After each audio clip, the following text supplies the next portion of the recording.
Hello, and welcome to WIA Extra Points.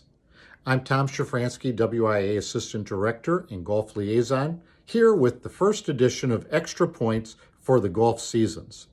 Extra Points are short 2-minute videos of educational instructional information for coaches and school administrators. This first edition will provide coaches and school administrators with information regarding the use of cell phones on the course. WIAA season regulations, as found in the spring regulations on page 13, number 15.1, indicate that electronic communication devices, cellular telephones, smartphones, PDAs, etc., may be used in emergency situations, to follow live scoring, and to text coach to coach during competitions. Talking on one of these devices is only permitted off the golf course.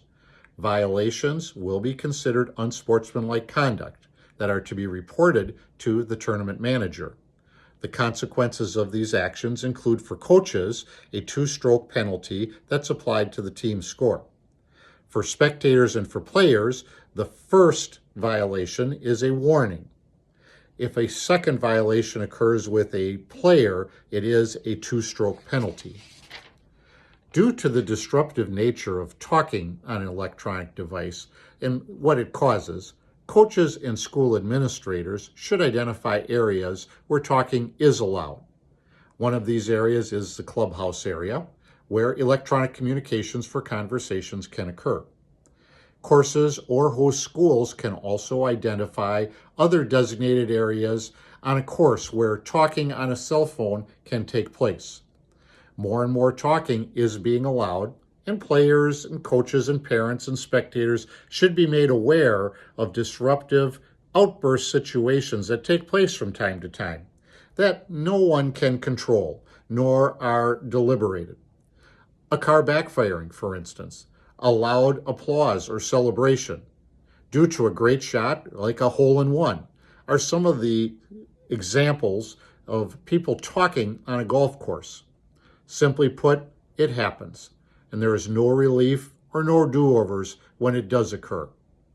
Coaches, prepare your golfers and your parents for these situations, especially as we get to the end of the season during some of those championship rounds where more and more people attend. Conference championships, regionals and sectionals, and our state championships, of course.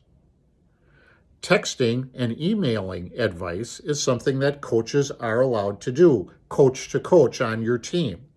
However, coaches are not allowed to text to players, nor are parents, friends, or spectators allowed to text advice to players. This, when identified, results in a general penalty of a 2-stroke penalty in stroke play and loss of hole in match play per USGA Rule 10-2A. Players and coaches have to show the tournament manager texts they've received when a situation involving texts is brought forward. I hope this is helpful information for you, and until our next Extra Point video, hit 'em long and straight.